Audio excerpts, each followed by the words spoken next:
You know, it doesn't matter how many vehicles I've gotten to run from not running state.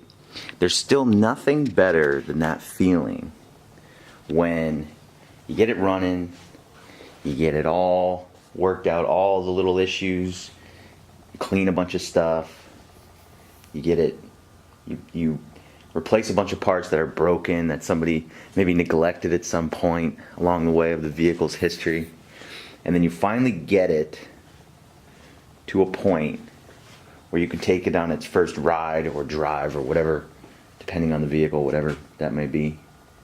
And there's just nothing, it's still to this day, there's nothing like that feeling of that, just seeing it all come together.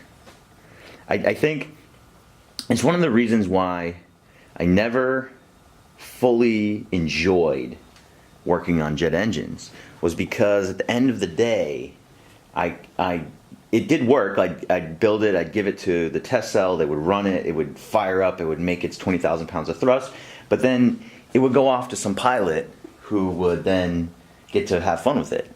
And I thought, like, there's just that missing piece of it, you know? And this is completely different. So to give another update from the last update, this is where we're at with this, with the CBR, with the Fireblade, the 93 Honda CBR900. As you can see, front fairing is back on, headlights are back on, because I did ride it yesterday, or last night, and I needed all that, because it was pretty dark out. I got the brake pads in the last week, threw those in as soon as they came in. Got the whole front brake, got the new cup here, new fluid, a couple little new parts for that, bled all the front brake system, installed and did everything on the rears. Had to redo the fuel setup to go to the fuel tank, because I was running the external tank before, but then had to put this tank back on to run it on the street, and so I had to redo all the fuel lines again from my external tank setup. New O-ring on the petcock there, fresh fuel, of course, cleaned and everything on the kickstand, which is obviously not all that important, but still. Yeah, I mean, brake works really good. Got everything all kind of dialed in to put the exhaust back on. This exhaust, somebody tried to repair it one time. It's stainless steel tubing, but they tried to do like a regular shitty MIG repair on it and it didn't work. So I got some new springs there with, kind of tried to clean it up with my wire brush. So I had to repair this. It was dropped at one time, the bike, and then whoever tried to put this back, or they didn't put it back, it broke off. So I cut this down and then added this. This is a nozzle from I bought a soda blaster kit one time from Eastwood, and it came with all these extra nozzles, and so I used that with just a piece of threaded rod through it with two self-locking nuts on the end. Just, yeah, as a temporary kind of a fix. I think it actually looks pretty good there, but it just as a temporary fix until I can, because my plan for this down the road is to take and put to make it more comfortable. I mean, it's a great bike the way it is, but I want to make it more upright riding position. I want to change the rear subframe. So that's why all that stuff is still kind of nasty looking, is because I'm not going to plan on keeping it forever. And then I'm going to be moving the pegs down so that your feet are more under you. And then redoing this whole subframe, and the plan is to go with make a tubular subframe out of like chromoly.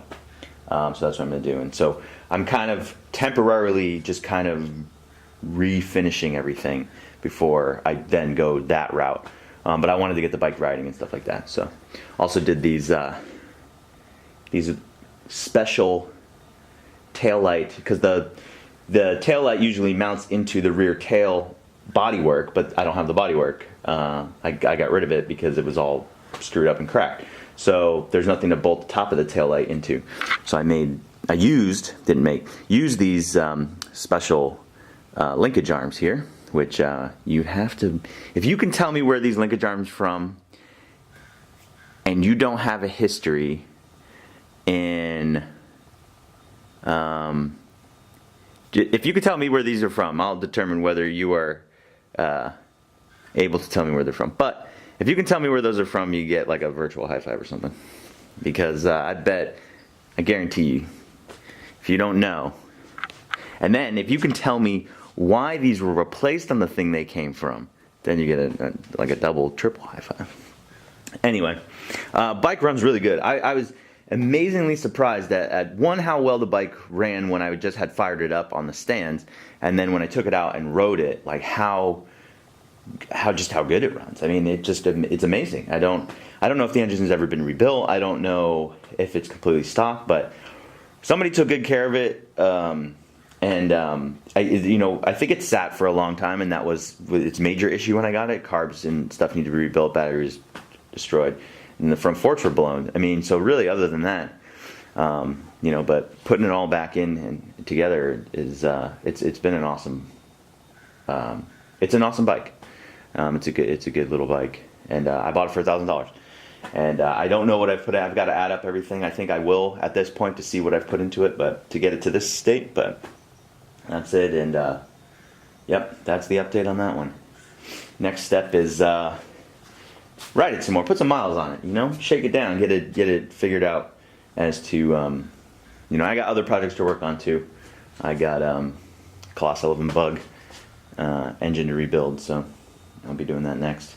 But again, thanks for watching, thanks for checking it out, and until next time.